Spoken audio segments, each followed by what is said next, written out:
Testing, 1, 2, 3. Testing, 1, 2. Testing, testing, testing, testing, testing. Test, test, test.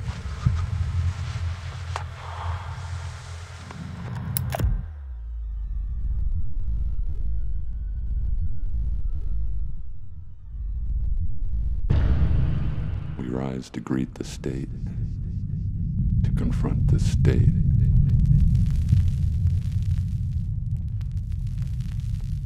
When I was diagnosed with this virus, it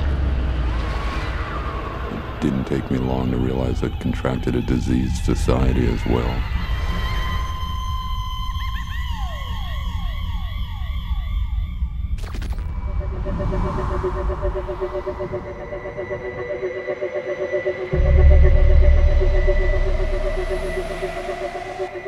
It could be construed as critical, but if you're doing a show of AIDS, there's absolutely no way that you can separate politics from AIDS. 4-6. Here's what's happening as we update our top stories. East Germany today took down the Berlin Wall. Bottom line is, I may be dying of AIDS in America in 1989. Isn't that political?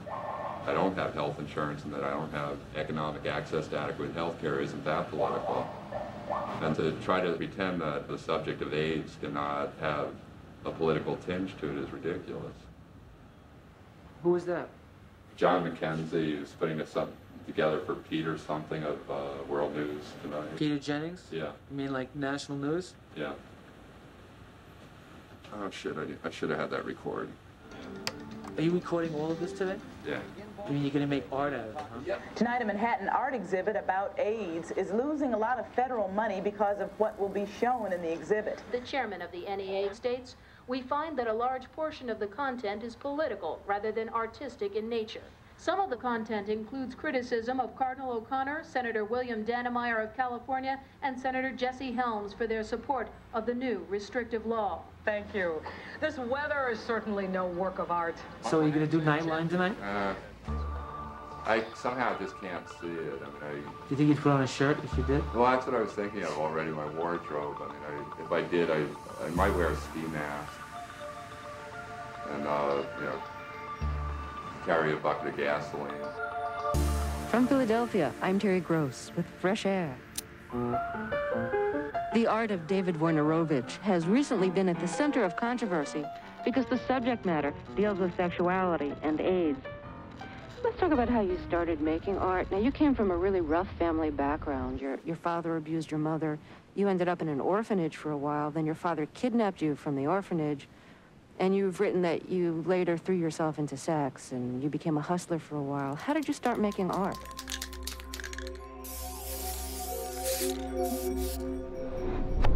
Whatever work I've done, it's always been informed by what I experienced as an American in this country, as a homosexual in this country, as a person who's legislated into silence in this country. 1, 2, 3, 4. Civil rights or civil war. I'm not going to be polite, and fuck these people that want me to be courageous. There's no expression in that other than silence. As each T cell disappears from my body, it's replaced by 10 pounds of pressure, 10 pounds of rage. I tried very hard to be normal and tried very hard to be accepted.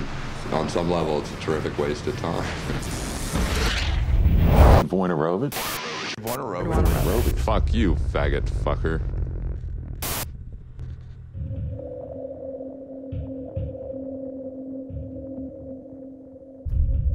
David was 2 years younger than me, and Pat was sort of the big girl. I don't remember him ever aspiring to do art or to be a doctor or a lawyer or anything else. I think we were probably too consumed with trying to survive at any given moment than to be worried about what was going down the road. Dave and I used to go out in the woods to get away from my father. He was horrific when he was drunk. I grew up in a tiny version of hell called the suburbs. I had a father who brutalized both his first and second wives with physical violence.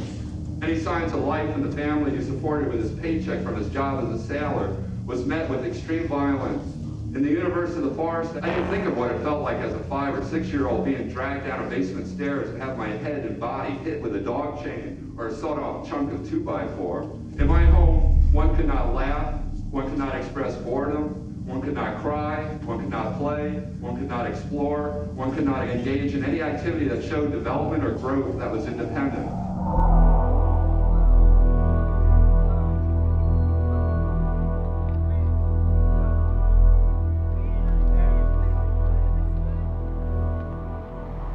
this life on the streets got really rough, and David ended up in a halfway house. He had not graduated from high school at that point. When he finally went back to school was when he discovered Rimbaud and Genet. They both are outlaws and rebels, and he always identified with outsiders his whole life, and these were the outsider writers.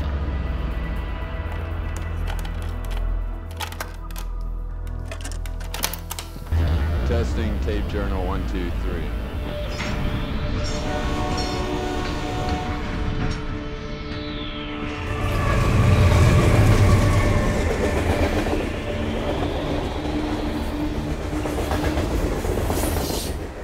Well, looks like we ended up in Jamestown, North Dakota, past the halfway mark between East and West.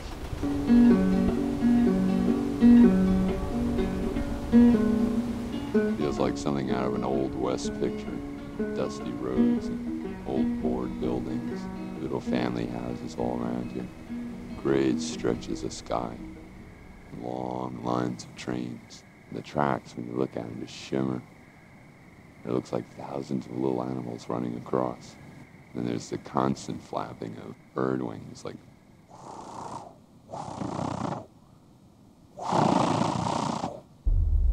occasionally you hear a train whistle miles away, but the trains never seem to get here.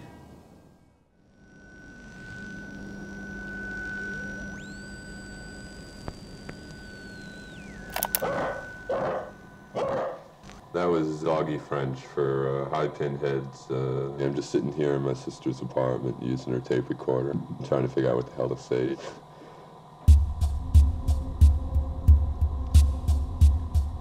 As far as publishing, forget it. The last woman that I sent the manuscript to, this woman in Black Sun, Le Soleil Noir, called me up like after a month and told me she wanted to return my manuscript. You know, she said that the people in the monologues were wasted lives and it was a wasted time to write about them.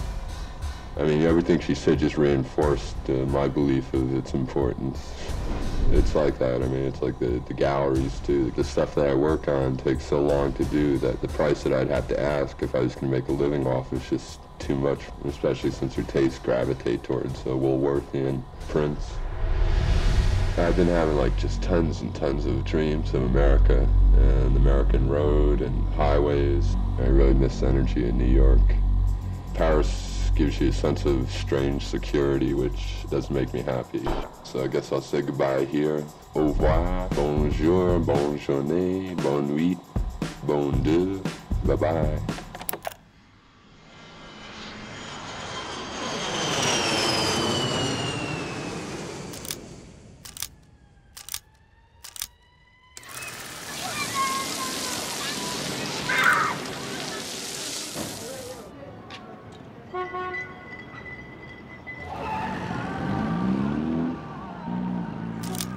I was doing a series of photographs of Arthur Rimbaud in New York. I got a job in an ad agency for all of 2.5 weeks, operating a stamp machine. Then I ended up doing all my own work.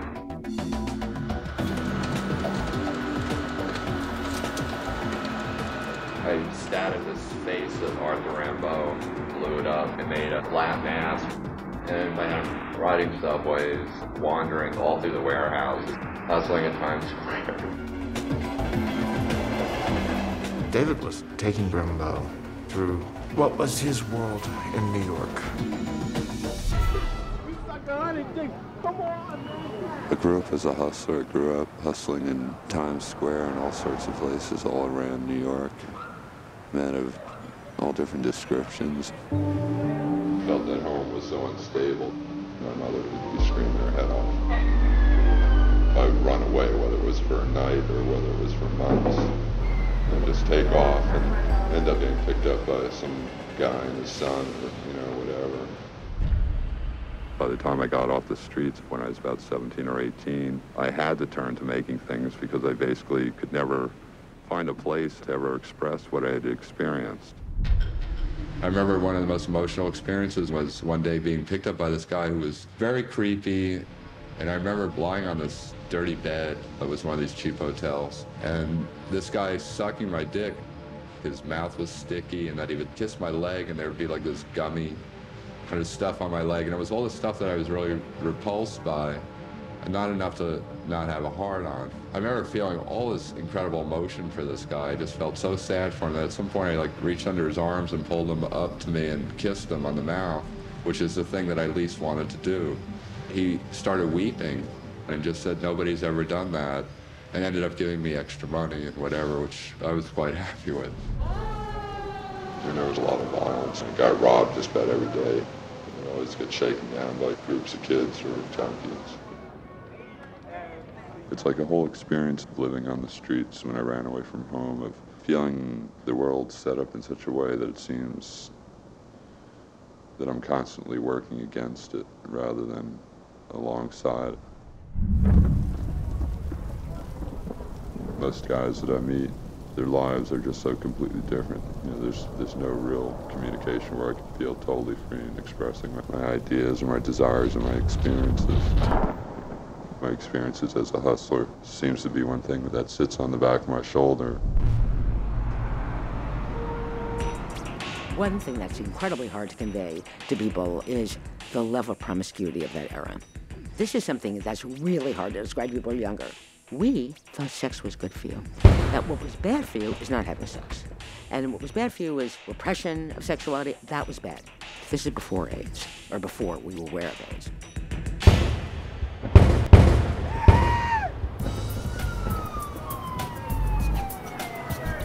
I grew up in North Carolina, and when I first moved to the East Village, it was cliche things you see in the movies of drug dealing places. Dealers standing around selling coke and dope, C&D, C&D.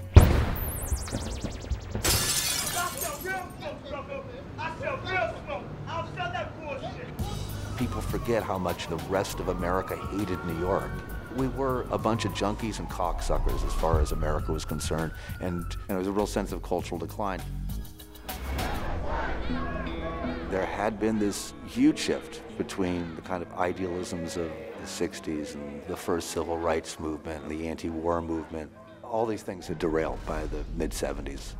And so we were responding to that in different ways.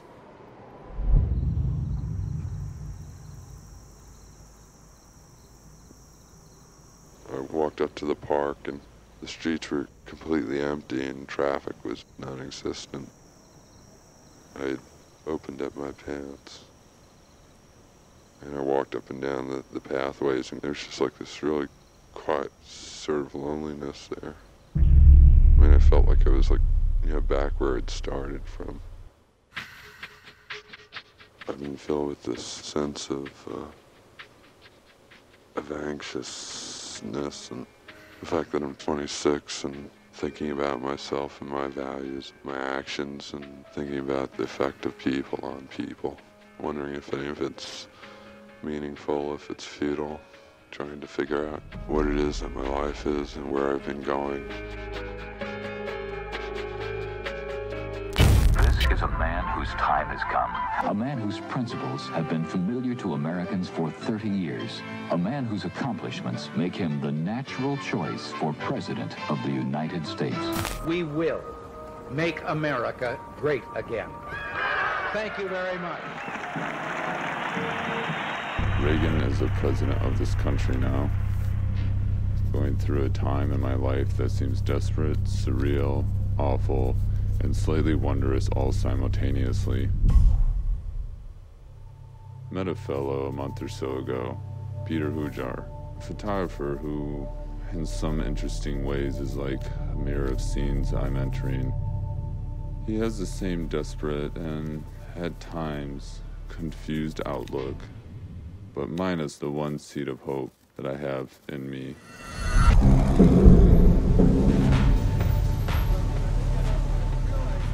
The relationship between Peter and David is one of the most interesting relationships between artists in a very long time. More interesting than Van Gogh and Gauguin. Very, very special and unique. When Peter started his career as a photographer in the 50s, it was not considered a real art form. His photographs were mostly portraits, mostly of people he knew, but he did know some rather famous people. You know, he's truly an artist, but Peter was very difficult, and in terms of having a career, he was not very good at it. These worlds were very small. The New York art world fit in one restaurant, okay? I heard of Peter before I met him. The number of people who would have heard of Peter, 12. He may have been a saint on Avenue A, but it was underground fame. He did not have that standing in the, quote, real art world. He was stranded. Nothing was going nowhere. Hody-do, hody-do. This is Hugh Jarino again. I was wondering if David Steam Vegetable was there. This is Peter Fast Juice.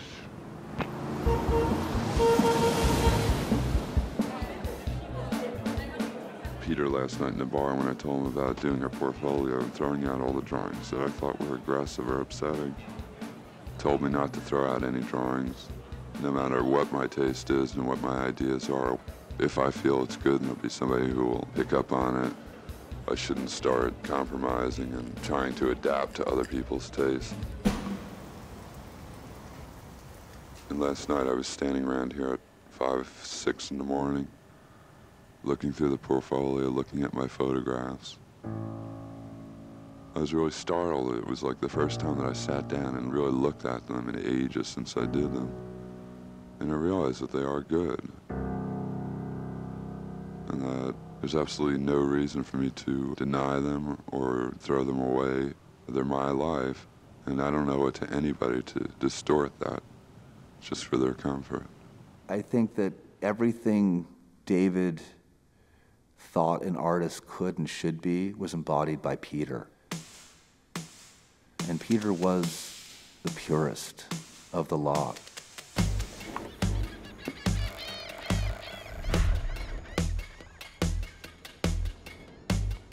Peter had tremendous respect for anyone else who had that same drive. Called them those people.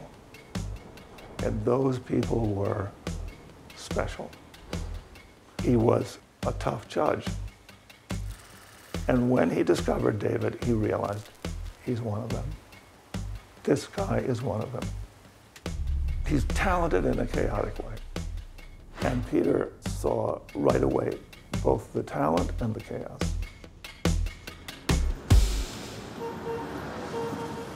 When Peter first met David and talked about him, I paid zero attention to Peter about this. Zero. I didn't pay that much attention to the people I was sleeping with. I don't know why I should pay attention to the people that Peter was sleeping with. I was under the impression that he was a teenager because he had that band called like 4 Teens Killed 3 or 3 Teens Killed 4, which of course I never heard of. The story about 3 teens playing for the first time has to do with Danceteria being shut down for not having a liquor license. David and I were busboys at Danceteria. We worked together. It was an interesting crowd of people. Keith Haring was a busboy there too, and Madonna was hanging out. They advertised having a full bar until 8 in the morning. In the Times, mind you. Totally a mob operation.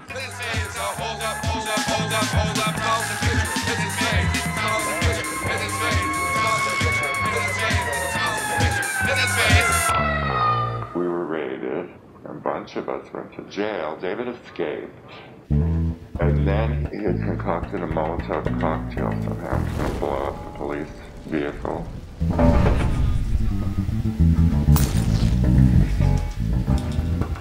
But he couldn't figure out how to do it without, hurting people. We spent the night in jail and then glamorized that event. We put on a show. Now, I don't know why we thought we needed a benefit for funds, because the mob paid for the fucking lawyers who got our cases dismissed. Jerry, a little more volume on the drums. Anyway, we had a benefit, so we threw together a band, 3 Teens Killed 4. 1, 2, 3, 4.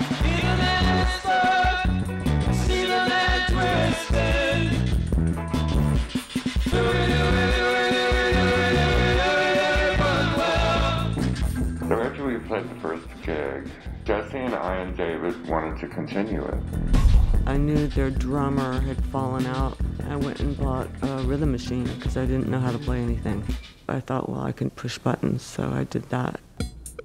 I don't think any of us were very proficient, but it wasn't really the point. It was an effort to not really necessarily make music, but to have a film almost for your ears.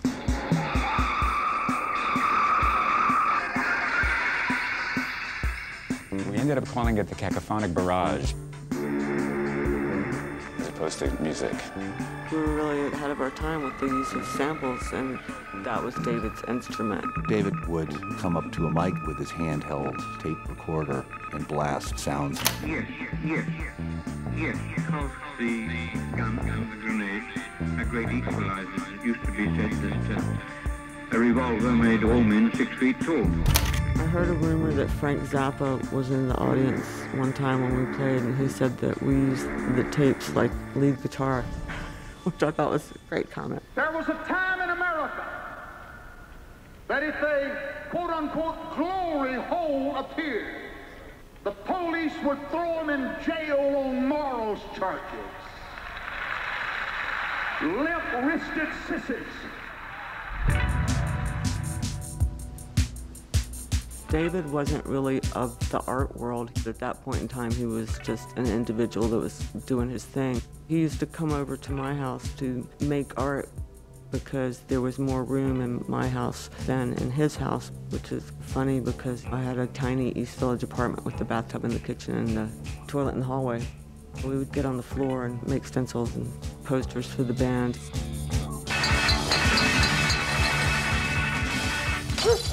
We made 12 posters, put them up in the street. Most of them were ripped down immediately. So I started thinking about more permanent things, and I started going out in the street. I put up images around Astor Place along 8th Street.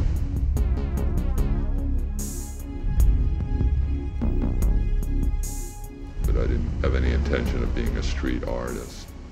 I was just being provocative. Ready on the firing line. One night I went downtown and hit every gallery door I could find with images of the burning house, the plane, and the figure. It was an aggressive thing. The idea of New York City streets filled with soldiers, that kind of tense atmosphere.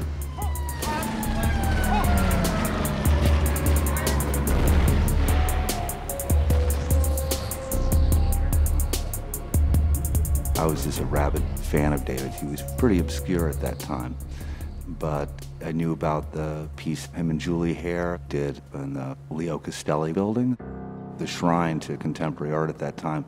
Julie and I wanted to do a series of action installations, which were basically uninvited installations. We wanted to open up what culture was to us, as opposed to what was handled by rich white people. I don't really remember any planning stages of this, but we went to the west side where all the butchers were. The meatpacking district, which used to be a meatpacking district, you wouldn't ever want to go there because the smell of blood from the actually butchering and packing meat. There were big cans outside of the butchers with giant cow bones in them. So we got a bunch of bones, we put them in this little wagon. We brought a couple 100 pounds of bloody cow bones, dumped them into the staircase. Did a stencil painting with spray paint of an empty plate, a knife, and a fork. And then military bombers, houses in flames, and figures recoiling on the wall, and then left. They stenciled the despair of New York at that time, and then they poured gallons and gallons of cow's blood down the stairs. Nobody seemed to think anything was amiss. I imagine they thought it was just part of the art world.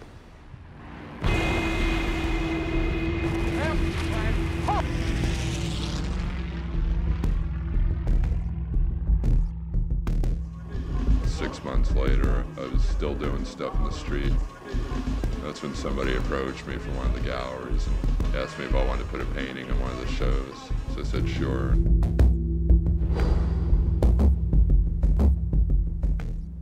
David ends up in a show with people like Julian Schnabel and David Hockney, and lots of people who were famous. He was completely unknown. A lot of artists were doing graffiti in the East Village. Keith Haring and Basquiat, and David was doing it. There were no resources like now. You can go down to the Lower East Side and there's like a dozen young galleries you've never heard of that are showing stuff. There was nothing. There was Soho, and there was Uptown, and there were these established galleries. We didn't feel we had any entree into there, so we created space so we could show our work and have fun. Jean Savard and I started the gallery through a series of one-night parties. There was no real intention of making any money. We would put the art up for one night, we'd invite friends, we'd sit around on the floor, drinking beer, smoking pot, talking about art. When my gallery first started, I had gotten, I think, $200 back from my taxes, and I thought, oh, let's have a party. I had photographs in my bathroom, and my bathroom was a toilet and 3 walls because the bathtub was in the kitchen. That was the Lou Division, the Gracie Mansion Gallery Lou Division, LOO. Never did I think that anybody would show up after the party. Eventually we decided that, oh, we'll leave the art up for a little longer. We were really drawn to David's militaristic imagery. We decided that we would put him into a group show. We put this really large painting that David did. It was one of the most unusual things I had seen an artist do, expressing what was going on around us at the time, where mankind stood at that point, where self-annihilation could occur. We were actually trying to sell the work. I'm trying to remember how much we were asking for it. I think probably around $5,000. Of course, we didn't sell it because nobody was coming into the gallery with that kind of money back then. The interesting thing about the East Village, though, when there were artists that were really kind of special, everybody knew about it, or they'd be this buzz about it. So there was a little bit of buzz about David. He had that book, Sounds in the Distance, which came out, and I was so impressed because on the back it had a blurb by William Burroughs, and I was like, oh my God, this artist must be really incredible because William Burroughs wrote something about it. When we did the famous show, which was in '82, we were looking for portraits of famous people by famous and soon-to-be famous artists. David brought in this painting, Peter Hujar, dreaming about Ushio Mishima and St. Sebastian at the last minute after everything was already up on the wall. Typical. Typical. There was like no space because there were so many people, and he had a really big piece, so where are you going to put a really big piece? You hang it from the ceiling. That's why I love this photograph of the opening, where you can't really see any of the art, but you can see David's piece because it's on the ceiling. Early images were all very simple images, but I just wanted to record things that I didn't see people recording and painting at that time. You know, I wanted to record my own history or a different history, and that's what painting originally was for me. All the paintings are diaries that I always thought as proof of my own existence.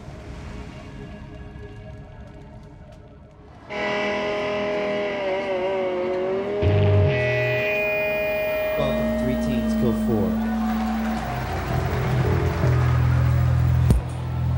From the Reagan White House confirmed a short time later that the president had indeed been shot. The president was shot once in the left chest. The bullet entered from the left side. He is in stable condition. Mrs. Reagan rushed to the hospital, and the president jokingly told her, "Honey, I forgot to duck." It could be misconstrued that one is celebrating Reagan's assassination attempt, but it's media critique. He was wheeled into surgery and equipped to his doctors. I hope you're all Republicans. We are non-essential laborers. Laborers, laborers. 3 Teens Kill 4 had a song called Hunger, which was about the underclass and disparity, wealth in this country. I see these things every day. Every day, every day. No one can have single vision. Vision, vision, vision, vision. Way images freezing home. Home, home, home, home. People going to garbage streets. Garbage streets, garbage streets. So we continue, so we consume. So we continue, so we consume. So we continue, so we consume. So we continue, so we consume. Last night, I ran into Brian and Jesse, discovered them to be in a big discussion about the politics of clubs and politics of bands. I just did not want to hear it. When you're trying to do a fucking job and support yourself and be able to do things that you feel are really important. There were lots of different reasons why he wanted to leave the band. He wanted to do painting. He wanted to have more control over what he was doing. I remember having an argument with David. He said to me, I can't really be friends with someone who doesn't like what I do artistically. I said, well, David, there's a lot of your art that I don't like. And there's a lot of that anger that I don't relate to and don't necessarily want to collaborate with. Hi, this is Helen of Troy calling from Poughkeepsie. Oh, got you on that one. Ha ha. Goodbye.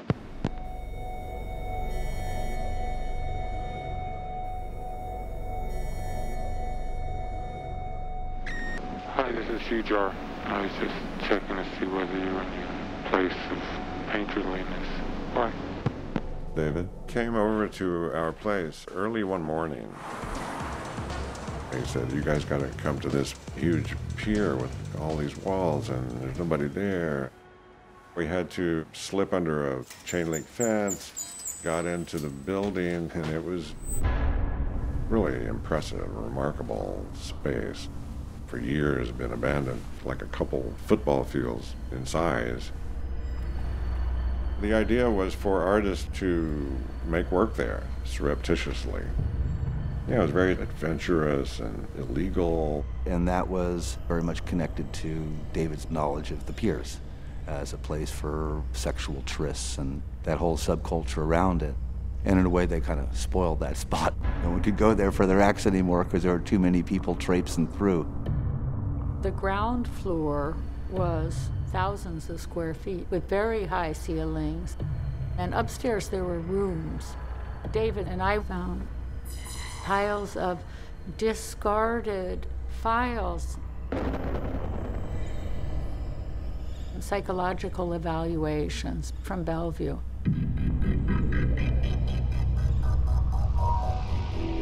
They had them draw pictures of men and women, and most were very, very loose. It's like how you drew in elementary school or something like that, and then others were sort of more, you would say, like, in quotes, sophisticated or this or that. But they were very emotional and had a great deal of resonance in them. Hi, David, this is Kiki. I think you've got my squeegee for silk screening, and I need it. Okay, perfect. I was doing a lot of silk screening then, and I taught him how to make silk screens. So we decided to use these images and make a collaboration.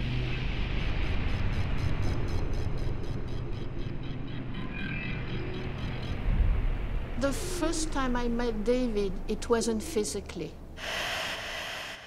It was more mind to mind, like a vibration. It was summer '83. I wasn't involved in the art scene, but one day there's a French photographer who came to visit New York, and he said, "Did you hear about the abandoned pier where all these artists go and paint on the walls and do things?" And I said, "No." He took me there. I fell in love with that place, it was like so deathly romantic. One day, somebody told me the story of this artist, David Wojnarowicz, who opened the place. And I remember right away I had a crush on this guy. I thought this guy must really be great, to open a place like that, to call people to come and collaborate and paint. For me, he was already somebody special. In the end, hundreds of artists were doing things there, and French fashion magazines were doing shoots in there. It got so big, the police came. They closed it down. The whole magic was lost. They started tearing it down. And I have a picture of the gagging cow of David's while the pier is being pulled down. Then the pier disappeared into the river and was gone. The East Village scene exploded at the same time. It wasn't until David had his first solo exhibition for us that everything broke loose. The first exhibition was very interesting in a sense that it was something nobody had really seen before, painting things that weren't really intended to be painted on. He stenciled images over supermarket posters, trash can lids, driftwood. Everything was about something that was found and didn't cost anything, because again, nobody had any money. And it was that exhibition that Grace Gluick, the New York Times art critic, rode up on her bicycle and started looking at the artwork, asking us about the artist, and asked for a photograph of one of David's pieces. Grace Gluick showed up and was really a joke to us that she wanted to write something. And so for us it was very tongue-in-cheek, did these very serious interviews. And she went around to other galleries like Gracie's, and suddenly, boom. An article appeared in the Sunday lifestyle section of the New York Times. It talked about the galleries in the East Village, David's artwork. It was after that the collectors really started coming down. This limousine pulls up in front of our little gritty, drug-infested street. Robert Pincus Witten, who's an art critic in New York, and a very elegant woman comes into the gallery. They look at each piece, examining. Robert's whispering in her ear. Soon after, he said, "We'll take this one, this one, this one, and this one. We'll take that one over there." And it was like, oh my God. I practically ran over to the pyramid, and David and Dean were having a beer. I said, oh my God, we sold so much work. It was such a euphoric feeling. All of a sudden, the art world gave this East Village scene its 15 minutes fame. Our neighborhood now all of a sudden had 60 galleries in it, and that people were coming by in limousines. Fuck you, faggot fucker. We were going around the gallery putting the names on these little stickers on the wall. And what's the name of this one? And David said, fuck you, faggot fucker. It was a piece of torn paper that David had found on the street that somebody had written this homophobic slur on. I said, David, that's so offensive. Do we have to call it that? And David was like, that's the name, it's gonna stick. Fuck you, faggot fucker. I walked in and the painting just riveted me. It's two boys kissing over a map. And then on the four corners, there's Brian Butterick posing as Saint Sebastian. And there was David posing in the Christodora. I said, I'll give you $3,000. And he said, sure. Back then, 1984, that was a lot of money. But it's been a prized possession since then. Hi, David, it's Marissa. A prison rapist back. It just walked in the door from Montreal. So could you come pick it up as soon as possible? Thank you. Bye-bye. I think a lot of the reason David is important now is because people recognize emergent queer sensibility in David. I'm not gay as in I love you, I'm queer as in fuck off. Everything I did with David was collaboration, but the concept of it has always been David. He proposed to make a poster about being queer in America. David knew a place under the Brooklyn Bridge. We went there with a truck. I put some blood on David's face. We lit the scene with the lights of the truck, and we took the photo. I went through the darkroom and I started printing the photo. It scared me. It really scared me to see this image of David beat up, coming under the chemicals. It looks so real. A number of months ago, I read in the newspaper that there was a Supreme Court ruling which states that homosexuals in America have no constitutional rights against the government's invasion of their privacy. The paper stated only people who are heterosexual or married or have families can expect these constitutional rights. And realizing I got nothing left to lose in my actions, I let my hands become weapons, my teeth become weapons, every bone and muscle and fiber, an ounce of blood become weapons, and I feel prepared for the rest of my life. Hi, David, it's Gracie. Can you give me a call at home about the Whitney?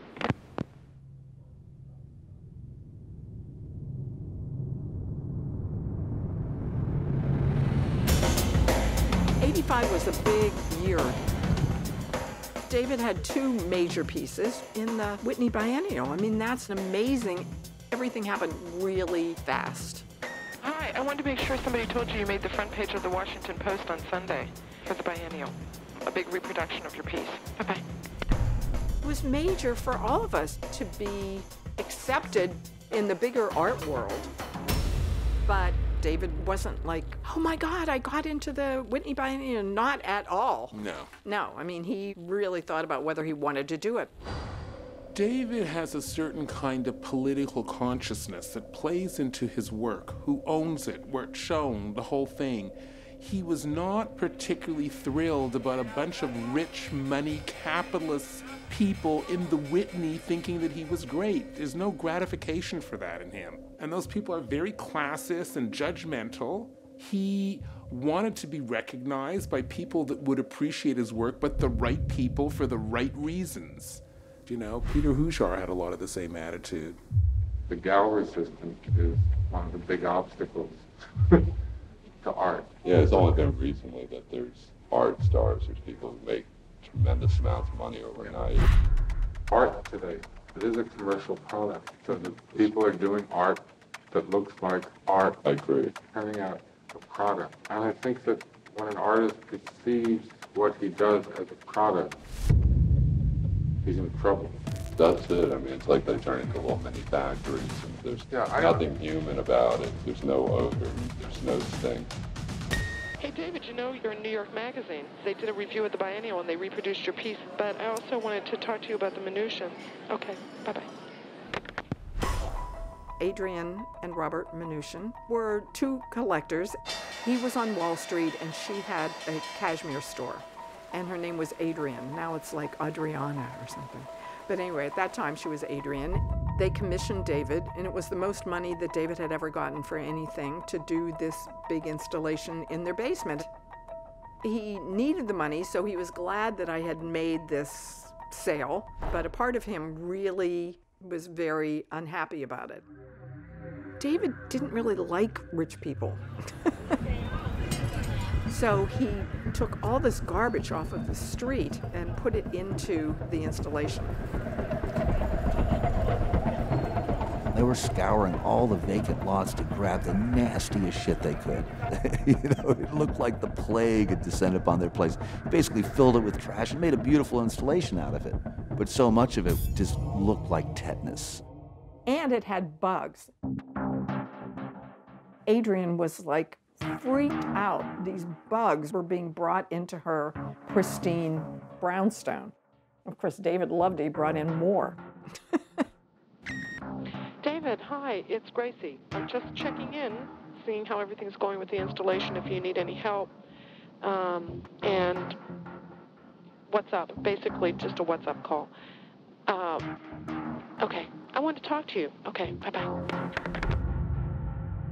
So when you look at the photographs Peter Hujar took of that installation, it was all garbage. It was great, like a lot of figures. There was the burning child, and there was the big mural in the background. There was a tree and a lot of cow skulls. It was an incredible installation. Well, in retrospect, that was Mnuchin, the a-hole dealer whose son, Steve Mnuchin, is part of Trump's cabinet. Fuck these assholes. I got really angry at that sudden attention, money being thrown at me. I was starving 3 years earlier. And then it suddenly crossed a line where what I make is feeding me, is giving me all this stuff, but then I have all this hate about the structure of that because it's so full of shit. And this is something that rattled me. I realized that I came out of a totally violent, fucked up background growing up as a kid. Came to New York, went onto the streets, almost died on the streets. But once your economics are taken care of, once you don't no longer have to struggle to pay rent or eat any shit that's underneath floats to the surface. Hi, Dave, it's Pat. I don't know if you're home, or maybe you're sleeping. Well, the first thing I want to say is that your paintings are fantastic. I am so impressed. I'm so proud of you. I tried to take pictures, but they wouldn't let me use the flash, and Patty was always close to David. Love you a lot. Bye. Even after we grew up, we were completely split up. So the first time I ever learned about his artwork, I picked up some magazines, and there was David in Life magazine. I was so much in awe with saying, wow, look where this guy is at, you know?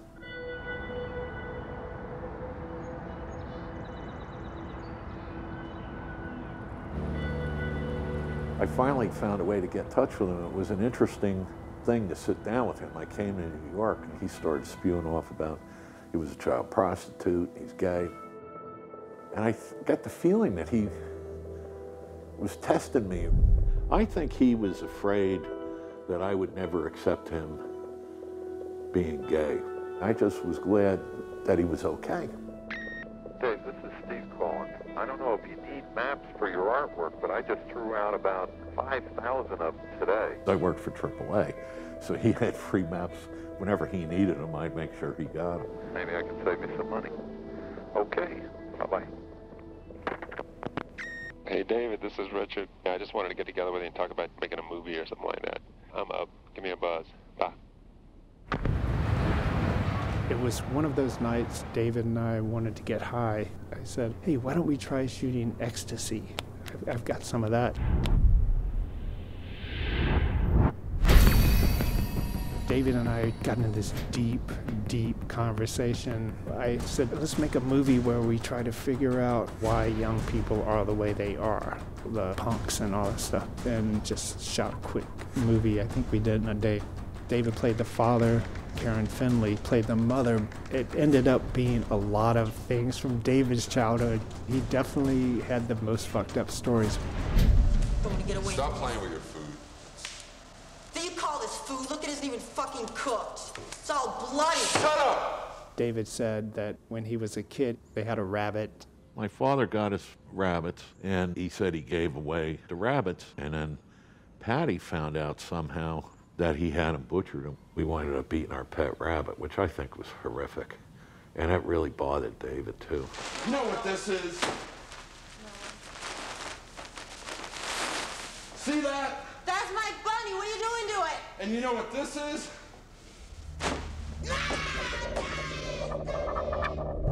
David finally was starting to deal with what had happened to him during his childhood. He started using heroin.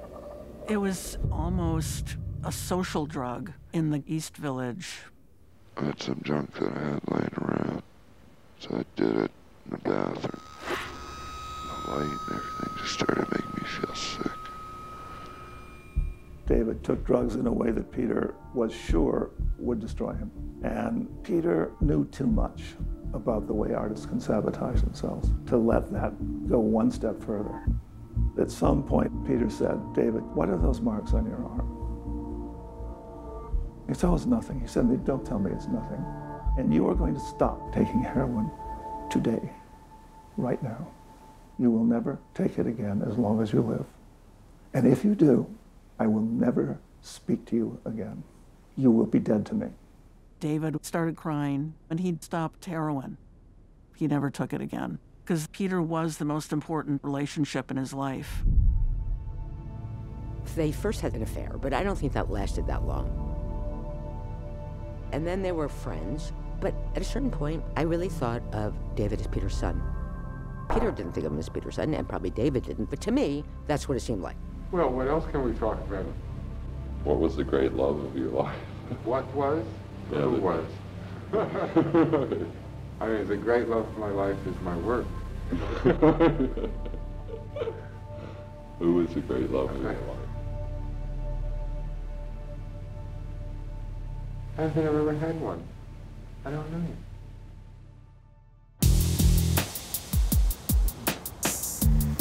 I met David at the Bijou Theater, which was a gay porn theater. Our eyes met and we went to the bathroom and had a little bit of sex, and I said, why don't you come over to my apartment? Which I rarely did with people that I met there. But I was just fascinated with this guy. And we left, and I asked David what he did, and he said he was a painter, and I said, what, of houses? And he said, no, I paint things. And apparently he was quite well known in the East Village, and I didn't know who he was. I had no idea. So he came over, and we had a really sweet night. He left me a little painting that he did for me that I really loved, and we started seeing each other. I felt my world was very different after I met David. I was totally swept up with him. So here I am, heading out into the cold winds of the canyon streets, walking down and across Avenue C towards my home, with the smell and the taste of them wrapped around my neck and jaw like some scarf. And how it follows me in and out of restaurants and past cops and early morning children and past bakery windows filled with brides and grooms on rows and rows and rows of endless wedding cakes. Hey, Juicy Lips, are you there? It's about 12:20. David kept talking about this best friend of his that he had in the East Village, and we had to go see him, and his name was Peter, and all of a sudden I said, "Are you talking about Peter Hujar?" And he said, "Well, how did you know that?" Hody-do, hody-do. I said, "Well, I had a little affair in the 70s with Peter for a month," and I kept thinking, "Oh, great, Peter's going to tell him I'm an asshole." But Peter thought, actually, that I was good for David, you know, that I could help David. I could be a settling kind of thing for him, which actually probably is true. But they were so close that it was, I couldn't even describe what that was. Much different than our relationship. And I was trying to figure out where I fit in his life. He said, "I have 3 priorities in this order: Peter, my art, and you." But I had to find that to be okay. It was hard at first, but as I looked at it, I realized there was no threat there. This was a whole other thing.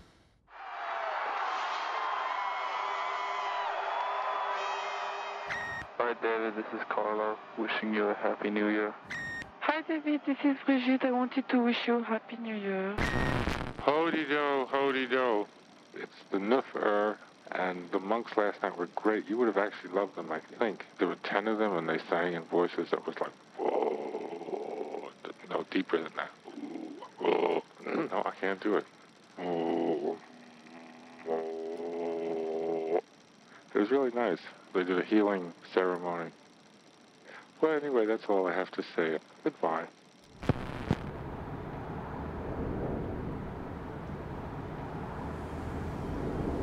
I took Peter to the doctor. I don't remember what was wrong with Peter, how Peter felt that made him have the test. They didn't tell you there. It took 2 weeks for this test to come back. And I remember very much that Peter called me. And I can't describe to you.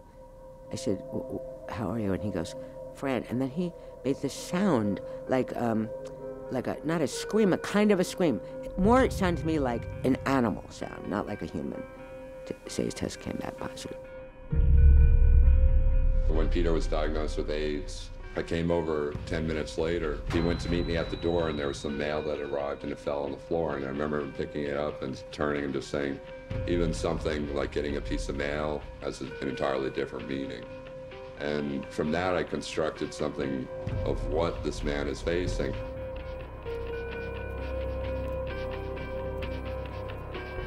And I felt very sad, I felt angry, I felt fear, I felt the possibility of my own diagnosis. David was sitting at the table and he was crying, and I didn't know what was going on, and he told me that Peter had been diagnosed with AIDS. He was destroyed. I mean, it was so emotional for him. It was so upsetting. When Peter was diagnosed, David asked me if I could help him because Peter really had no income. He had no money, he had no reason, he had nothing, and he didn't want to lose his apartment. I worked as director of New York City's AIDS program, and it was through Tom that I met David. This was an epidemic of great proportions, and the city ignored it for quite a while. In fact, everyone ignored it.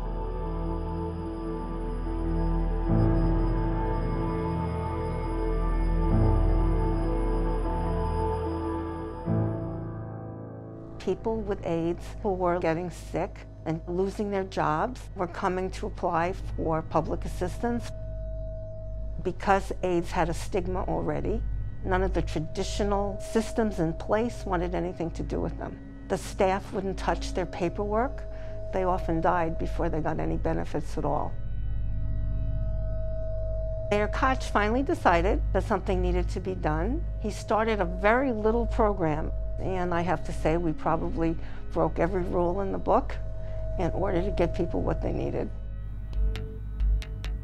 So I went over like a good caseworker, and I fell in love with him. I mean, he was an amazing person.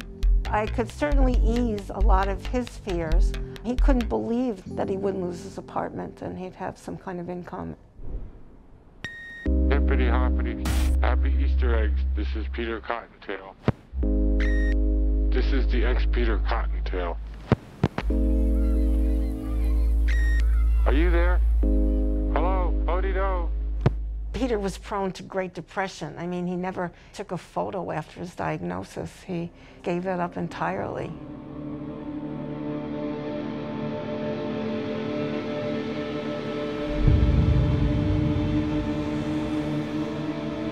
A couple of times I did confront him because I thought he was stuck.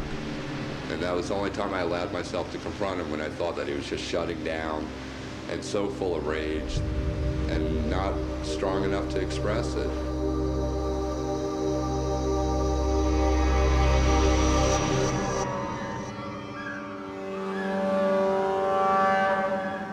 I remember him threatening to throw himself in front of a car because he was mad. And he didn't have the strength to walk to the curb and throw himself in front of the car. He talked about killing himself endlessly, brutally. I want to go to that building across the street and jump off the roof. And he would say, I'm going to do it, I'm going to do it. And he would say it every day, until one day we gave him a number of a doctor who would give him medicine to kill himself. And once I gave him the number, he tucked it away and never spoke about killing himself again.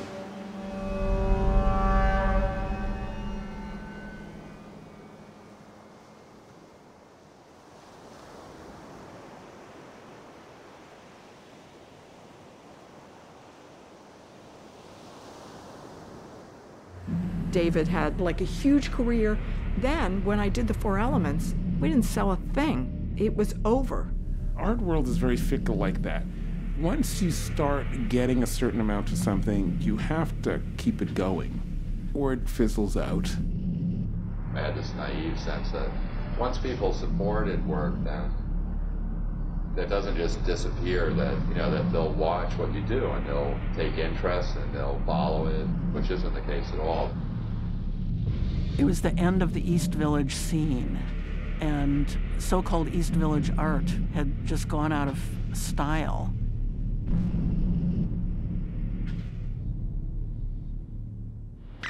Hi, this is Hugh Jar. I'm on my way to the Horse Pistol to stay there for a while. I guess you can find my number by calling Cabrini Hospital. Goodbye. He lost weight. He had the beginnings of dementia. He just was kind of fading away. I'm sitting in his hospital room so high up in the upper reaches of the building, and leaning against the glass of the window of his room, I can see dizzily down into the street. It's a gradual turn of the earth outside the windows. I wonder what it is to fall such distances. I'm afraid he's really dying. And he barely opens his eyes for more than a few seconds. And his breath was coming in rapid-fire bursts like a machine gun. I turn from the silence in the window and look at him, and an iris appears beneath one half-lifted eyelid, and its strength bores right through me. And I turn away almost embarrassed, having as much life in me as he has.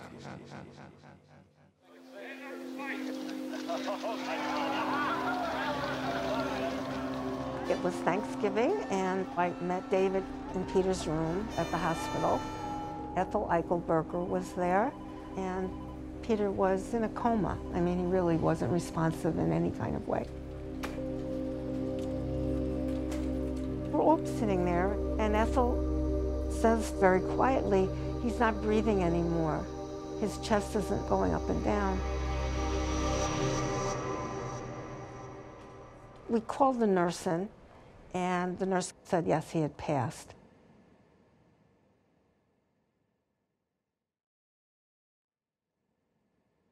And then David says, could you all leave me alone with him?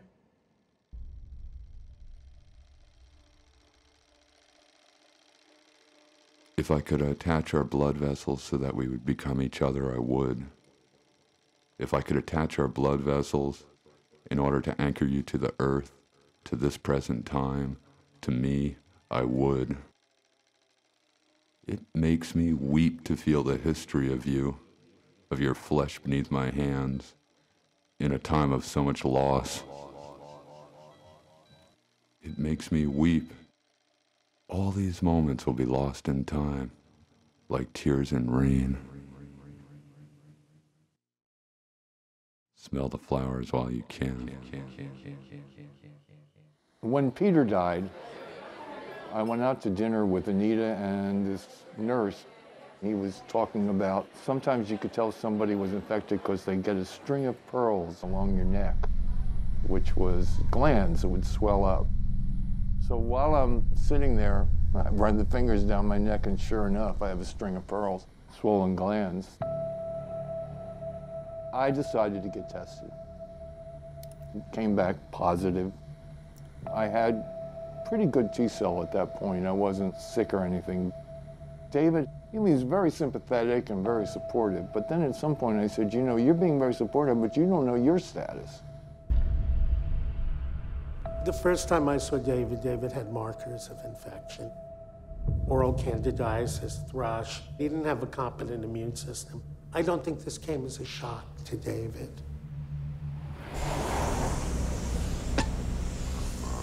I just woke up. It's waking up every hour for the last, I don't know, 3 or 4 hours.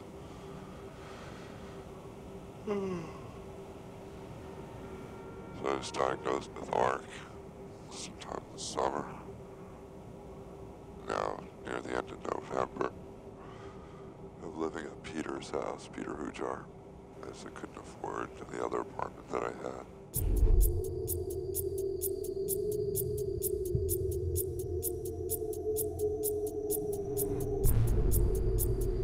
David came back positive, but his T-cells were really ravaged. David asked Dr. Friedman, do I have so few that I can name them? Back then, the magic number was 200 T cells. If you could keep the patient at 200 T cells or higher, there'd be less opportunistic infections. He had less than 100 when he was tested, so he was already in bad shape. Peter, hi. Peter, oh my God. I'm looking at the name. What a unbelievable psychological slur. This is Gracie calling for David. He came into the gallery and told us. He was very quiet about it. I mean, he came in and he said that he'd just been tested and he found out that he had it. It was devastating for me. I mean, I felt very protective of David. When Keith Haring came out about having AIDS, it just seemed like everybody had to run and buy something of his because he was going to die of AIDS. He had AIDS and he was going to die. It was so gross how Keith was treated and how everything around him, what that was all about. And I didn't want that for David. I mean, I knew how private David was. And so when he told me, my first reaction was that we shouldn't tell anyone, which of course is the wrong response to have with David.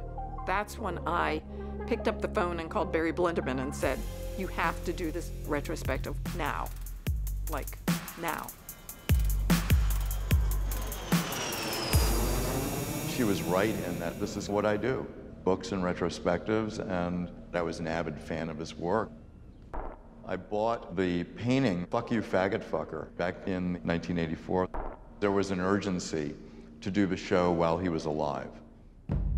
I wrote a grant to the NEA, got the grant for the $15,000, and started working with David, planning the exhibition and the catalog.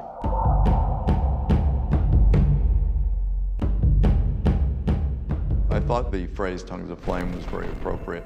It's a biblical reference, it's a reference to a play, it's a reference to a silent movie, but mostly Tongues of Flame. I'm thinking, what an amazing orator he was. I was thinking about the burning child, I was thinking about the burning house, the incendiary aspect of it, the passion, and it just seemed like everything that was connected with David was on fire.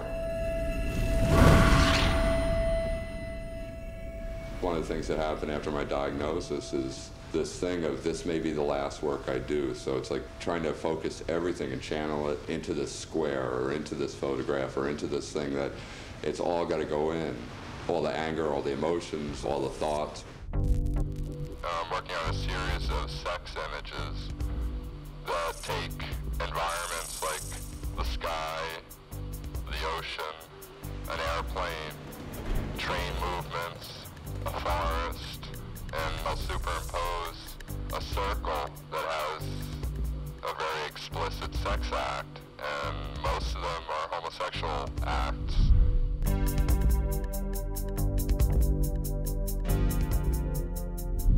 outside of the sex series, I'll place these circular images inside the field of painting. And so for me, the circles are like cells, and they contain information. And I see them as microscopic views, so it's like looking into the interior of something, like looking at a spot of blood and seeing the cells. I also see them as telescopic views, so that you can be looking through a telescope, and then that says something to me about surveillance, seeing something from a distance. I like the suggestions of all those things. It's about discovery. And I use dreams in my work. Dreams are very important to me. I usually write them down all the time. The dreams are an example of how the imagination can break all boundaries. His iconography is based off this profound sense he had that he could try to look at the universe, everything organic and everything man-made, all the delights and all the horrors, and trying to put them together. But every aspect of it would be deeply personal.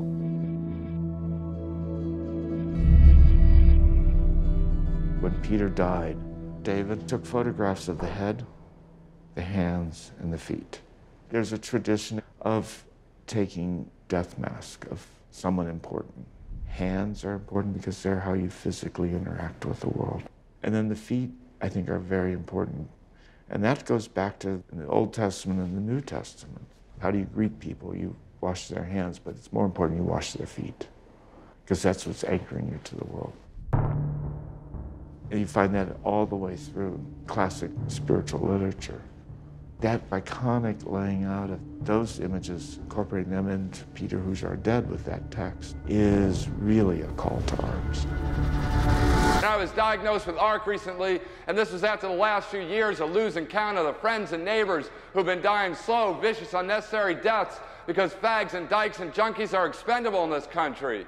And at the moment, I'm a 37-foot tall, 1,172-pound man inside this 6-foot body, and all I can feel is the pressure. All I can feel is the pressure and the need for release. David, it's Pat. It's been too long, and I want you to know that I think of you, and I love you a lot, and I hope all is well. Last night I talked to my sister for the first time in 7 months, I think. Told her about my diagnosis, and that was rough, for me anyway. I thought she handled it pretty well, but then who knows?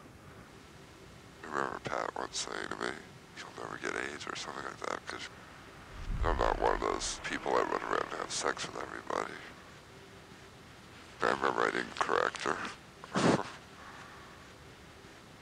I mean, how do you begin?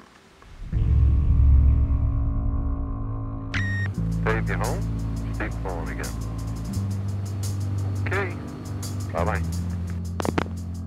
After he had AIDS, we were fine, but there came that day when I called him on the phone when I told him our Aunt Helen was coming to visit. Boy, that set him off.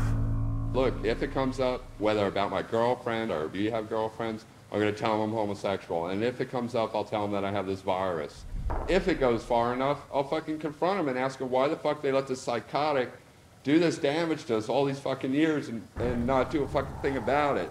And like talk about their God and all this other shit when they watch this guy, what he did to us. I'm tired of living these lies with these people, and I'm tired of hiding from these people because I'm afraid of who I am or because I have problems with who I am. And I'm not going to go through it anymore. This is not the place. I said, if you want to confront Aunt Helen, then go to Detroit and confront her. But you're not coming here. He went into a rage that frightened me. Don't insult me by inviting me to come after the relatives leave. That's right. Out of sight, okay? Get the fuck out of our sight until it's comfortable, until we can deal with you sitting here with your homosexuality, with your AIDS. Yeah, right. Sorry for myself. I'm the one who's fucking dying, asshole. I'm the one who's got to fucking confront things before I go, and that's what I want to do. I want to clear the fear out of my head. It was so painful to me, the way that he and I interacted.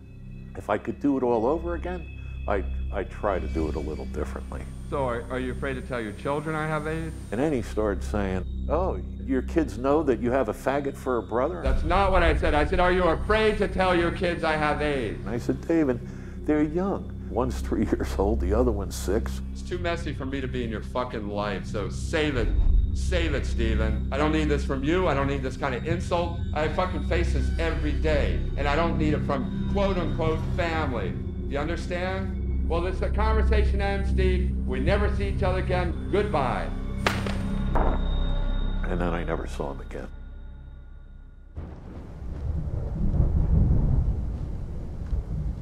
I was feeling pretty crazy recently. A lot of anxiety. At some point, I realized I was just afraid of dying. Throughout all my life, I've tried to maintain some kind of complete control of myself from where I've come from. All the scenes as a kid hustling and all the scenes in the streets and the times I came close to death and the times that I nearly starved. Maybe need for self-control is to mask this enormous rage that I carry or may carry from all those experiences. I guess I fear and lost control that rage will spill and become indiscriminate in terms of what it attacks. But really and truly, I think I'm afraid of losing my mind at some point to some degenerative disease like meningitis or seizures or whatever. Don't want to lose touch with words.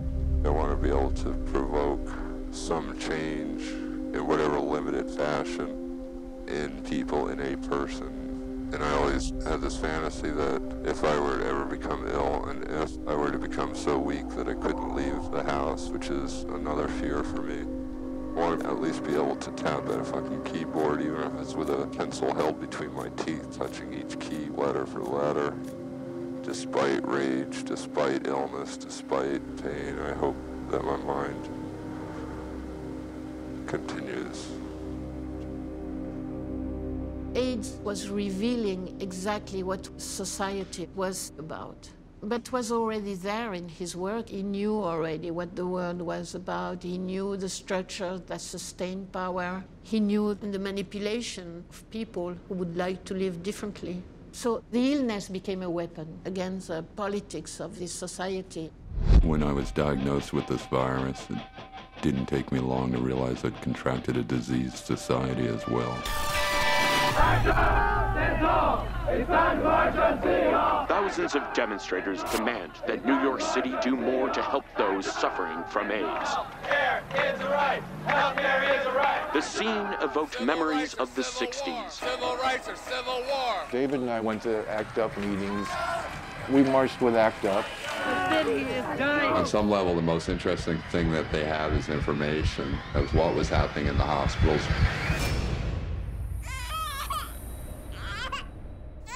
They were strapping minority babies to beds and giving half of them placebos. Basically, they're stealing these babies from their parents, saying this is the only way your baby can get treatment. Sign this form. Killing half of them purposefully with placebos. That alone, I thought was so outrageous. And all these information packages were given to the media. I thought, well, Jesus, this will change everything. I mean, how naive I was.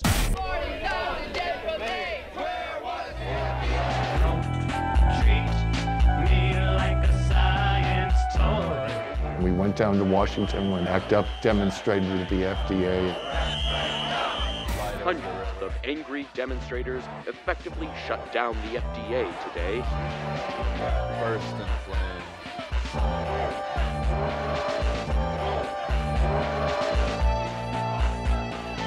Demonstrators say the AIDS crisis and the anger over it continue to grow every day, charging that the government response to the AIDS disease is woefully inadequate.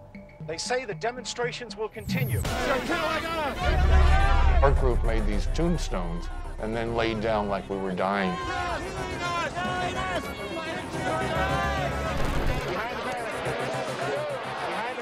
And so they arrested us. But it got headlines. Photographs of the tombstones came up many times. Civil rights or civil war. David got arrested a couple more times. For my own taste, I wish they would get a little bit more violent, express it a little stronger. It's one of the few things that people will respond to. I'm waking up more and more from daydreams of tipping Amazonian blow darts in infected blood and spitting them at the exposed necklines of certain politicians. I'm not going to be polite, and fuck these people that want me to be courageous. You know, I resent that, oh, how great he was, how courageous he was, all the way up to the end. There's no expression in that other than silence. Somebody once said to me that if you spit a piece of gum on the sidewalk, it's nothing. But if 10 people, or 100 people, or 1,000 people spit their gum onto the same sidewalk, people have to deal with it. They become stuck in it when they walk through it. And I see that as part of a relationship with art.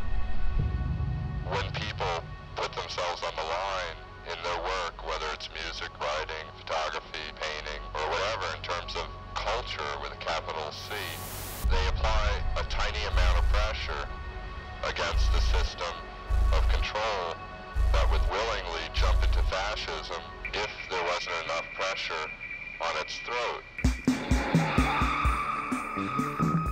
We were born into a pre-invented existence within a tribal nation of zombies.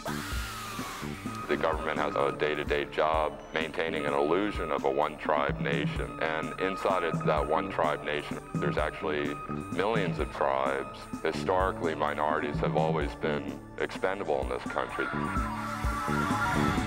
Historically, art was made by certain classes of people for certain classes of people.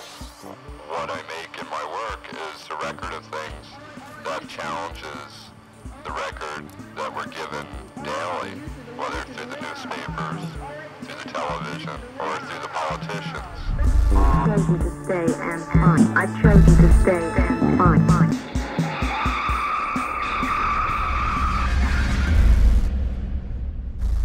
If I were a violent person, I would go into the nation's capital and start annihilating the people that I believe responsible for this pre-invented existence.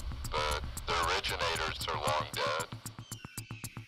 The way things are set in motion in terms of society, it's like a machine that runs itself, that can't stop. It can run by itself, think by itself. Police enforce it, schools enforce it, government officials enforce it. Even the stupidity of large populations enforce it. Praise all glory while we do it to him again.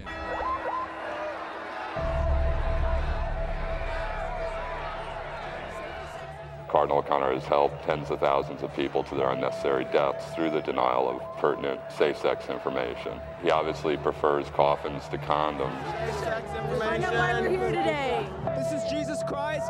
I'm in front of St. Patrick's Cathedral on Sunday. We're here reporting on a major AIDS activist and abortion rights activist demonstration. Inside, Cardinal O'Connor is busy spreading his lies and rumors about the position of lesbians and gays. They act as if, because there's this abstract idea of what religion is, of what God is, that this man is untouchable, and he's not. And this church can be shut down the same way he shuts down abortion clinics, the same way he prevents people getting information or making personal decisions about their life. He can be shut down. Is the green light on? No, the green light's not on, but Let's see. yeah, the green light's on. Yeah, so it's on. It's rolling? Yeah. East Germany today took down the Berlin Wall. Back at that time, David had a big body of work, and it was really strong stuff, but his career kind of flattened out. The publicity from his contribution to the catalog for Witnesses Against Our Vanishing at Artist Space was what brought him to the national stage. And it wasn't for an artwork, it was for an essay. But he wrote in the catalog. Well, I wouldn't say derogatory. No, I don't think I'm being that critical. I asked David to write for the catalog. There aren't such intense people in the world anymore. He was a genius, which I don't use for anyone else I can think of. David's essay was talking about how the imagination was the last frontier for creative freedom. That in his imagination, he can douse Jesse Helms with gasoline and set his putrid ass on fire, I quote, or throw William Dannemeyer off the Empire State Building. And made a reference to Cardinal O'Connor total enemy of the state, called him that fat cannibal in skirts in the house of walking swastikas. Now, this didn't play well with the establishment. Tonight, a Manhattan art exhibit about AIDS is losing a lot of federal money because of what will be shown in the exhibit. The chairman of the NEA states, "We find that a large portion of the content is political rather than artistic in nature." Is the fact that I may be dying of AIDS in 1989, is that not political? Is the fact that I don't have health insurance and I don't have access to adequate health care, is that not political? And I think that says it clearly. This is Washington, and Helms was on a rampage. He'd already racked up Mapplethorpe, gotten the Corcoran to cancel their show. He'd already racked up Piss Christ. I mean, this was the time. And they were looking for the trifecta, the third thing, and David Wojnarowicz was perfect for this. This senator is unwilling to spend one penny. I'm saddened to see that Congress might not feel that this show should be supported by the American taxpayer. Is this about homophobia, or what is it about? I'm confused by it. What are you thinking about? No, just what happened, talking to this journalist from the time, he said that the NEA is claiming that what I said was horrible, monstrous, inflammatory, this, that, the most terrible things that they can't even repeat them. And I said, look, a study done on violence in America found that there was increasing numbers of homosexual teenagers that were murdered or beaten up, and that Dannemeyer tried to suppress that part of the study because it contained the word homosexual. Therefore, William Dannemeyer condones the murder and terrorizing of homosexual teenagers, and no gesture I can make could even approximate the violence of what these people have done. I'm not going to sit still and be silent about it. How heroic. To the barricades!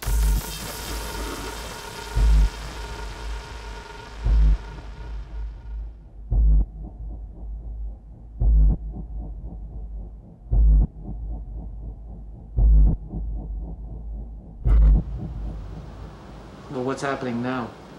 Susan called up, and it turns out that the NEA approached Susan, and now they're doing a joint press conference, issuing statements, and Susan does this paltry liberal motherfucking stance of, I think there's certain issues that are not resolved here. And I said, what the fuck are you doing? I said, these assholes have themselves against the wall over all these issues, over homophobia, legislated silence of homosexuals and lesbians in this country. What you're doing is you're avoiding the whole fucking thing for your funding. And I said, you're a collaborator, you and your board, and it's indicative of the whole fucking art world. David was more skeptical and more negative about the art world than he was about Jesse Helms, because he thought that curators of the art world hid art with queer ideas. And just anything that was out of the white one-tribe nation, as he said, was being censored by the museums. You didn't need Jesse Helms and people like that because the museums were already doing the job for you. Okay, thanks. Okay.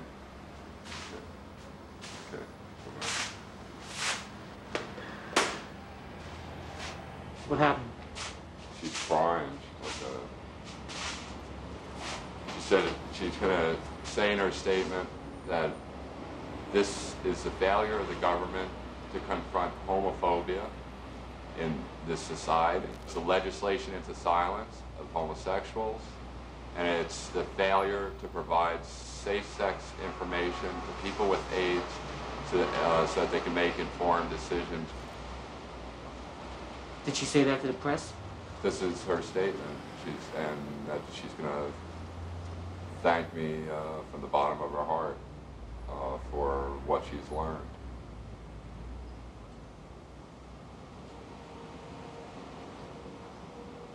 I feel pretty emotional about it. Oh man.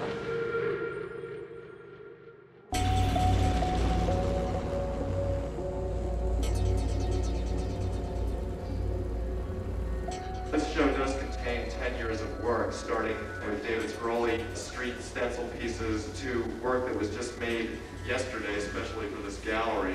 So without further ado, I'd like to introduce David Wojnarowicz.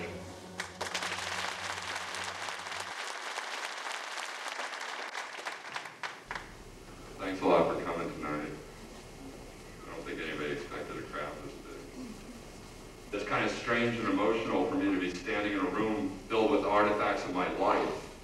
Each painting, photograph, and sculpture has built into it a particular frame of mind that only I can know, given that I've always felt alien in this country we call America. If I say I'm homosexual, is that something new to you? Does that make you nervous? Do you think it would be a crime if the denial of information only killed people that you didn't feel comfortable with? Do you stop to get to know the person you sit or walk next to in this school? Do you make it comfortable for that person to express ideas that might change your ideas? And I wake up every morning, this killer machine called America, and I'm carrying this rage like a blood-filled egg. As each T cell disappears from my body, it's replaced by 10 pounds of pressure, 10 pounds of rage. And I focus that rage into nonviolent resistance, but the focus is starting to slip, and the egg is starting to crack. Thank you. David became the local hero in a town that needed a voice like this so badly. When I first went out there, I knew that it was like a fairly conservative town. I mean, I had fantasies of people with pitchforks storming the gallery. In the days that followed, people would come running over to talk to me when they spotted me. It was an extremely emotional, positive response. I should probably tell you how the controversy happened about a month into the show. There was one page in the book, it was a black and white homage to Jean Genet, who was one of David's heroes. I didn't know it was in color. He just gave us the black and white and we put it in the book. Jean Genet has a plate over his head that looks like a halo. There's angels, Tommy guns, and in the right-hand corner, there's a picture of Jesus Christ with a hypodermic in his arm. Didn't make no never mind to me, but one of the people that got a hold of the book was Dana Rohrabacher, the right-wing politician from Orange County, California.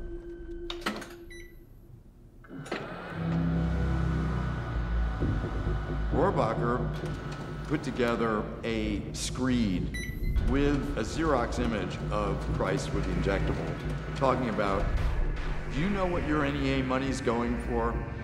15,000 went to a show that has anal and oral homosexual sex. It's like a circus. This exhibition, Tongues of Flame, is an orgy of degenerate depravity.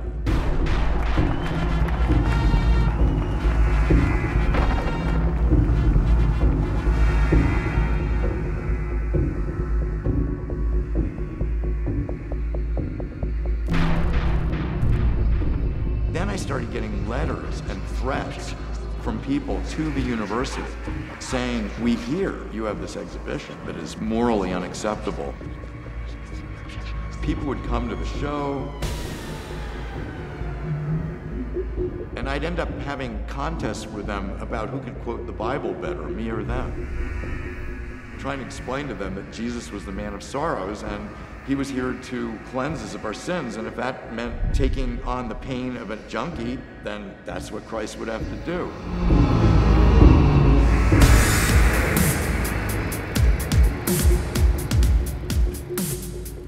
Then, all of a sudden, I get a copy of a 2-page pamphlet that has excerpts of David's greatest hits from Donald Wildman and the American Family Association.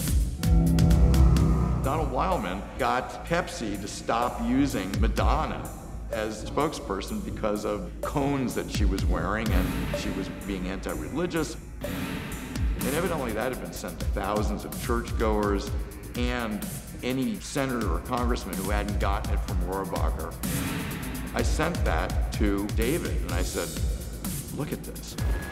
And that's when the shit hit the fan.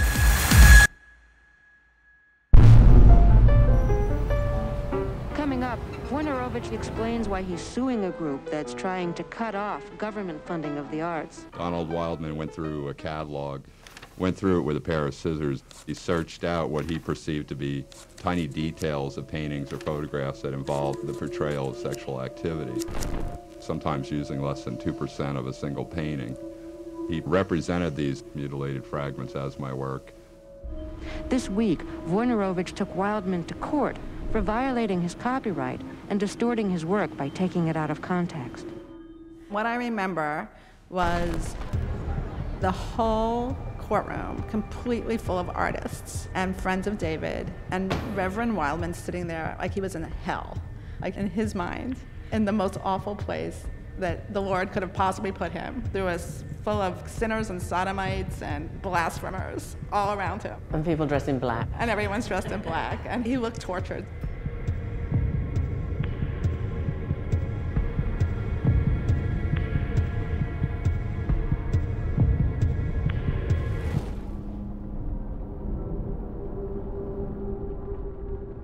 This is something that I argued with David about numerous times. And David was sick. I said to him, you don't have this time to waste. You're not going to change their minds. They don't have minds. The so-called ideas of these people like Wildman, they're not ideas. They're aspects of bigotry. There are always people like this. Sometimes they're more powerful than others. That was a moment of power for those kind of churches and those kind of people. We're in one now, again, but in between, they lost power. And in the end, they never have the power of an artist. David Wojnarowicz is more valuable than every one of these preachers that ever lived, as a person and as what he put into the world. David was being cast as that angry young man who was just screaming all the time, and people had told him that he was not a good painter.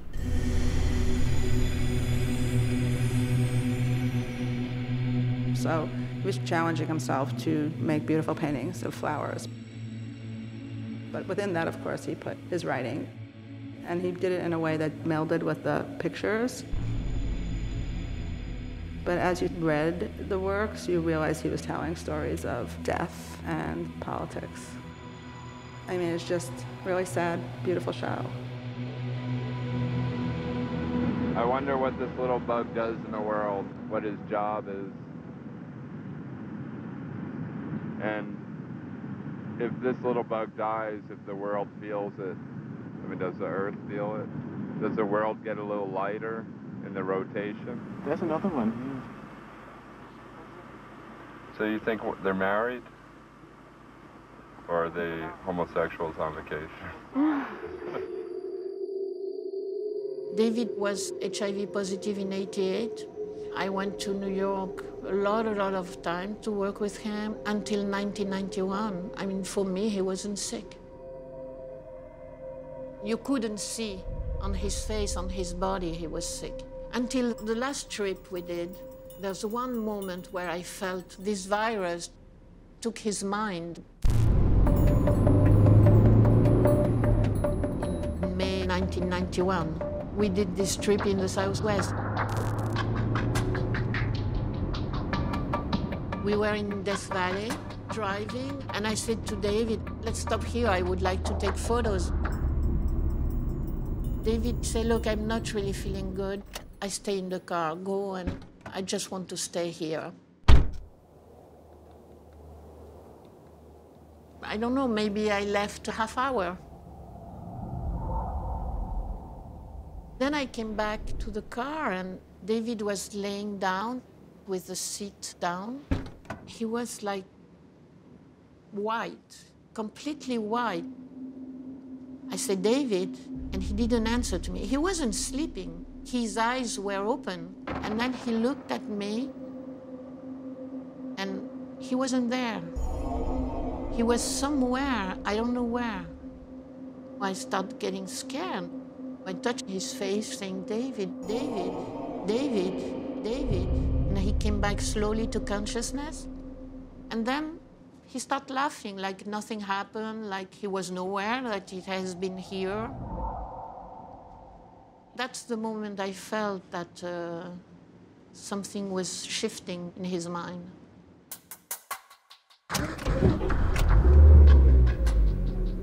Actually, I'm blank. My memory seems to come and go. I forget so many things these days where it just seems huge blocks of time are suddenly gone, and then David, they come back. The same trip, David took his camera and he said, I would like you to take a photo of me, like if I was buried. So we silently start digging, and I cover him with sand and earth.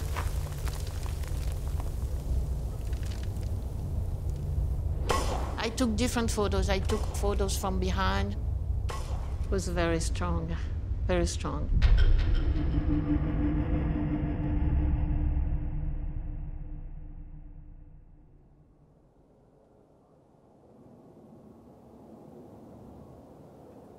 And that was the last trip we did together.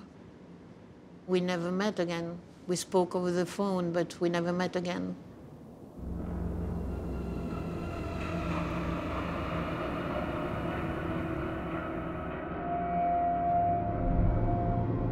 I guess it was about September of '91. He called me in the middle of the night, probably around 2 in the morning.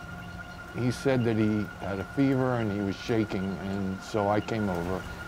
I put him under a quilt and he was just really shivering like he couldn't stop. And that was the beginning of it. That was the start of it. From then on, things started to slowly but surely go downhill. He was hospitalized for 8 to 10 days. They did tests, but then he went home. And literally from then on, he was never really much out of bed. Hi, David, Penny Arcade. I have a friend who's on the board of directors for the Museum of Modern Art. He's interested in getting Peter into the museum. Call me so I can talk to you, okay? Bye.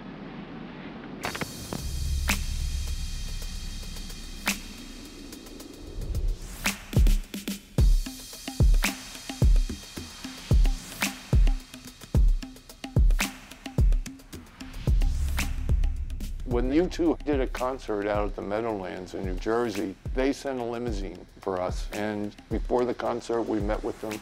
Bono wanted to know if we wanted to pray with them. We said, nah, I think we'll pass on that, thank you. You know? But it was just so special. I mean, he was thrilled. He was really, truly thrilled.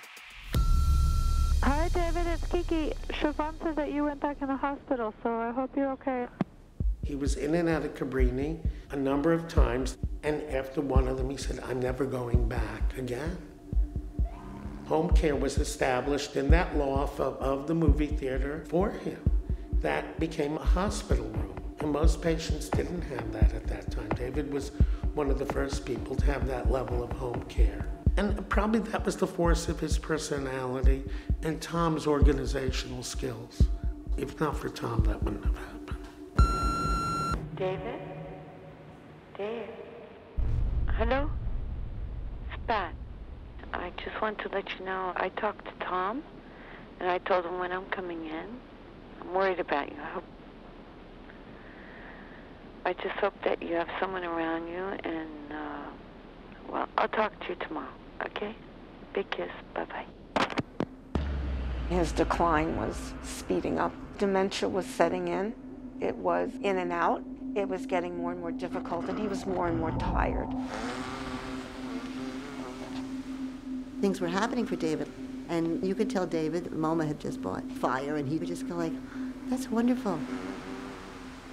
And you could tell him 5 minutes later, and he would not remember it. It was like Groundhog Day. You could just absolutely tell him the same thing over, and he had absolute happiness. It was a very beautiful, wide-eyed David. It wasn't like it wasn't him, but he was joyous.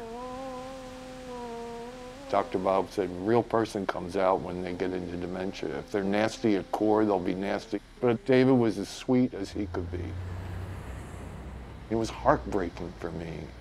He didn't think anybody would stick around if he got sick or he was dying. He was very much afraid of that.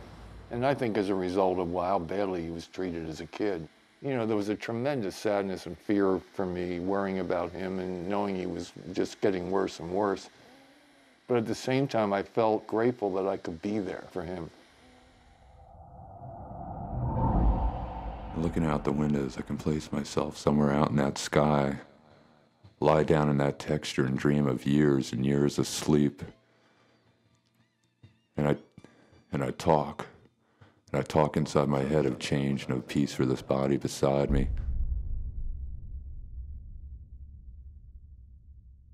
Smell the flowers while you can.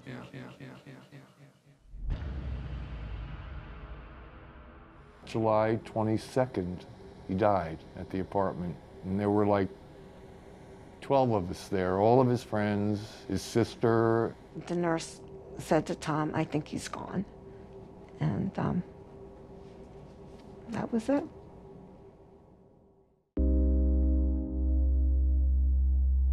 It's no one thing that took David's life.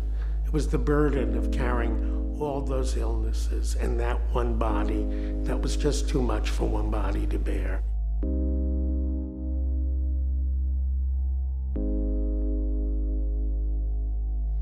There were a lot of tears during that time. There were a lot of tears then.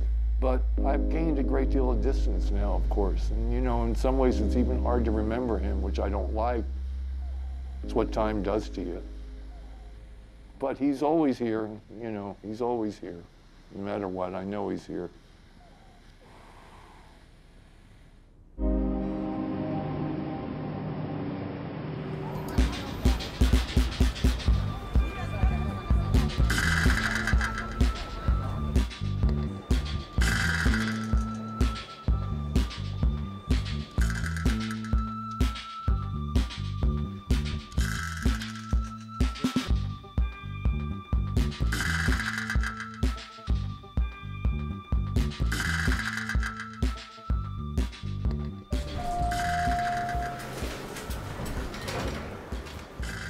Oh my God, here we are.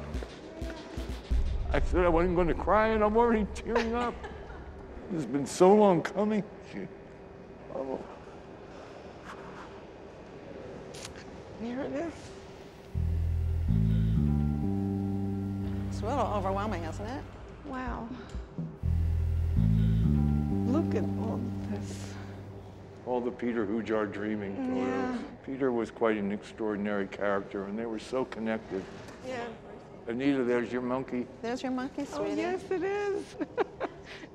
David painted it for Peter, and it was over his bed while he was sick. Yes. And when he died, he gave it to Anita. Kept it for 20 years. Yeah.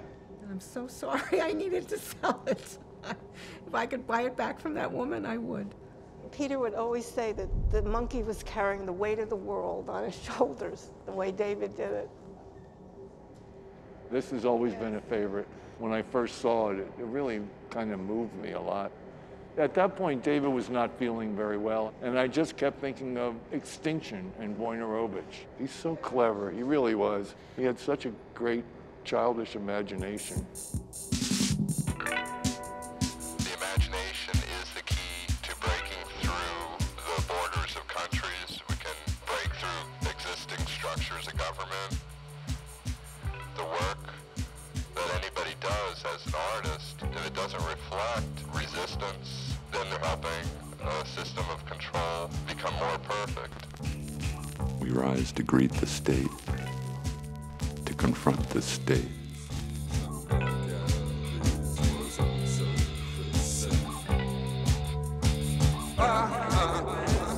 And you thought I was just a friend, you thought I was just photos, you thought I was just words and pictures you've seen 1,000 times.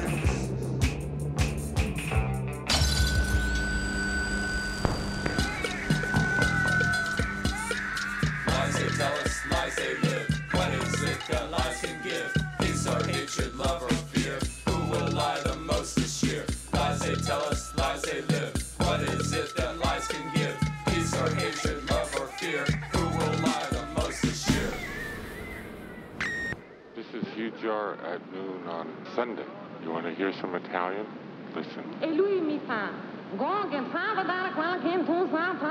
Did you like that? Oh, she's imitating an American. How about that? Anyway, goodbye. See you later, Gator.